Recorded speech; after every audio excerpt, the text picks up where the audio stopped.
अखिलेश यादव ने नीतीश कुमार पर ऐसा क्या कह दिया जिसने यूपी से बिहार तक सियासी तापमान बढ़ा दिया? क्या अखिलेश यादव का पीडीए फार्मूला यूपी की राजनीति बदलने जा रहा है, जिससे भाजपा और बसपा दोनों की चिंता बढ़ गई है? अखिलेश यादव ने इंडिया गठबंधन और कांग्रेस को लेकर ऐसा क्या बयान दिया जिससे यूपी की राजनीति गर्मा गई और भाजपा खेमे में हलचल मच गई? क्या अखिलेश यादव 2027 की सबसे बड़ी राजनीतिक तैयारी अभी से शुरू कर चुके हैं? क्या 2027 चुनाव से पहले आजम खान जेल से बाहर आएंगे? और क्या अखिलेश यादव लेने वाले हैं बड़ा राजनीतिक फैसला?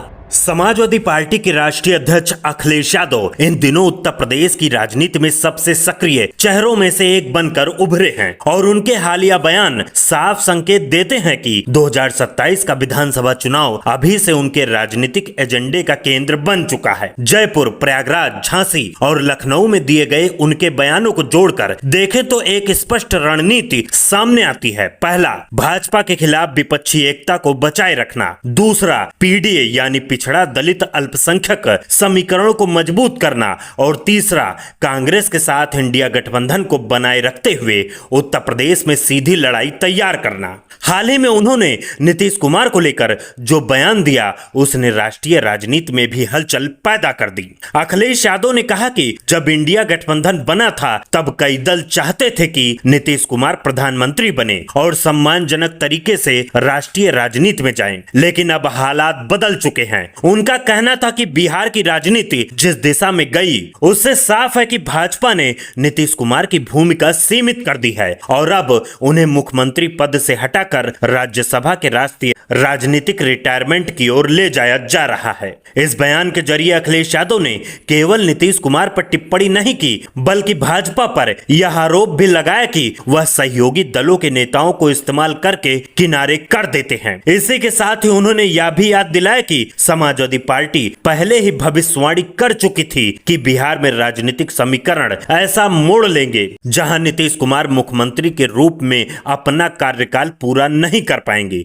दूसरी ओर इंडिया गठबंधन पर उठ रहे सवालों के बीच अखिलेश यादव ने बार बार यह दोहराया कि इंडिया गठबंधन पूरी तरह कायम है और 2027 का उत्तर प्रदेश चुनाव भी इसी मोर्चे के साथ लड़ा जाएगा। यानी अखिलेश यादव और राहुल गांधी एक साथ मिलकर यूपी चुनाव 2027 लड़ेंगे। उन्होंने साफ कहा कि कोई नया दल जोड़ने की योजना नहीं है और मौजूदा सहयोगी दलों के साथ ही भाजपा को चुनौती दी जाएगी। यह बयान इसलिए महत्वपूर्ण है क्योंकि हाल के दिनों में कई राजनीतिक अटकलें चल रही थी कि समाजवादी पार्टी कुछ क्षेत्रीय दलों के साथ अलग समझौते कर सकती है, लेकिन अखिलेश यादव ने इन सभी संभावनाओं को खारिज कर दिया। उन्होंने यह भी कहा कि 2024 लोकसभा चुनाव में समाजवादी पार्टी और कांग्रेस की साझेदारी ने भाजपा को बड़ा नुकसान पहुंचाया था और यही मॉडल 2027 में और अधिक प्रभावी रूप से सामने आएगा। प्रयागराज में उन्होंने कहा था कि इंडिया गठबंधन है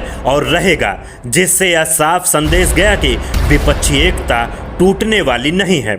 इसके समानांतर उनका सबसे बड़ा राजनीतिक हथियार पीडीए फार्मूला है, जिसे वे लगातार सामाजिक न्याय की नई धुरी के रूप में पेश कर रहे हैं। पीडीए यानी पिछड़े दलित और अल्पसंख्यक वर्गों को एक साझा राजनीतिक मंच पर लाने की कोशिश 2024 में समाजवादी पार्टी के लिए लाभकारी रही और अब 2027 में इसे और व्यापक रूप देने की तैयारी है। जयपुर में उन्होंने दावा किया कि एकजुट पीडीए भाजपा की भेदभाव वाली राजनीति को हरा देगा और लखनऊ में उन्होंने कहा था कि भाजपा संविधान और सामाजिक न्याय दोनों के खिलाफ खड़ी है। अखिलेश यादव का यह संदेश सीधा उन वर्गों को लक्षित करता है जो खुद को सत्ता से उपेक्षित महसूस करते हैं। वे बार बार बेरोजगारी, महंगाई, शिक्षा, किसानों की समस्याएं, बिजली दरों और आरक्षण जैसे मुद्दों को उठाकर यह दिखाने की कोशिश कर रहे हैं कि भाजपा सरकार विकास के बजाय प्रचार की राजनीति कर रही है। झांसी में अखिलेश यादव ने बड़ा बयान देते हुए कहा था, भाजपा यूपी से सत्ता में आई थी और अब यूपी से ही बाहर जाएगी। दरअसल इसी बड़े नैरेटिव का हिस्सा है जिसमें वे उत्तर प्रदेश को भाजपा के पतन की शुरुआत के रूप में पेश कर रहे हैं। संगठनात्मक स्तर पर भी समाजवादी पार्टी अब पहले से अधिक आक्रामक दिखाई दे रही है। पार्टी ने बूथ स्तर तक तैयारी शुरू कर दी है और रणनीतिक रूप से चुनावी प्रबंधन को आधुनिक तरीके से जोड़ने का प्रयास किया जा रहा है। राजनीतिक सूत्रों के अनुसार प्रोफेशनल चुनावी रणनीति टीमों से सलाह लेकर party micro management, voter data विश्लेषण और बूथ नेटवर्क मजबूत करने पर काम कर रही है। अखिलेश यादव ने कार्यकर्ताओं से कहा कि वे सोशल मीडिया पर सक्रिय रहें, फेक न्यूज का मुकाबला करें और एआई आधारित गलत प्रचार से सावधान रहे। यह पहली बार है जब समाजवादी पार्टी इतनी संगठित डिजिटल रणनीति के साथ चुनावी मैदान में उतरने की तैयारी कर रही है। लेकिन इन सब के बीच समाजवादी पार्टी के अंदर एक और बड़ा सवाल तेजी से उठ रहा है। बात करते हैं आजम खान की, जिनको लेकर समाजवादी पार्टी के भीतर हलचल लगातार बढ़ती जा रही है। 2027 चुनाव नजदीक आते ही यह चर्चा तेज है कि क्या आजम खान जल्द जेल से बाहर आकर फिर सक्रिय राजनीति में वापसी करेंगे, क्योंकि समाजवादी पार्टी मानती है कि उनकी वापसी पश्चिमी उत्तर प्रदेश की सियासत में बड़ा असर डाल सकती है। अखिलेश यादव भी इस मामले पर लगातार नजर बनाए हुए हैं और पार्टी से जुड़े वकीलों की टीम आजम खान के मामले की कानूनी पैरवी पर पूरी तरह सक्रिय है ताकि उन्हें जल्द राहत मिल सके।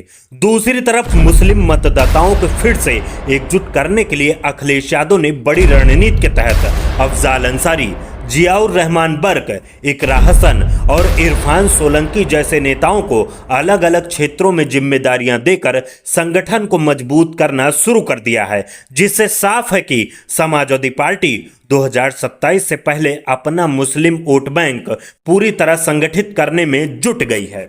इसके अलावा वे पंचायत चुनाव को भी 2027 की सेमीफाइनल लड़ाई मानकर चल रहे हैं ताकि गांव स्तर पर संगठन की पकड़ मजबूत की जा सके। कांग्रेस के साथ तालमेल पर उनका रुख बेहद स्पष्ट है। वे चाहते हैं कि विपक्षी वोटों का बिखराव न हो। यही कारण है कि उन्होंने बार बार कहा कि नया गठबंधन नहीं बनेगा, बल्कि मौजूदा इंडिया ब्लॉक को ही और मजबूत किया जाएगा।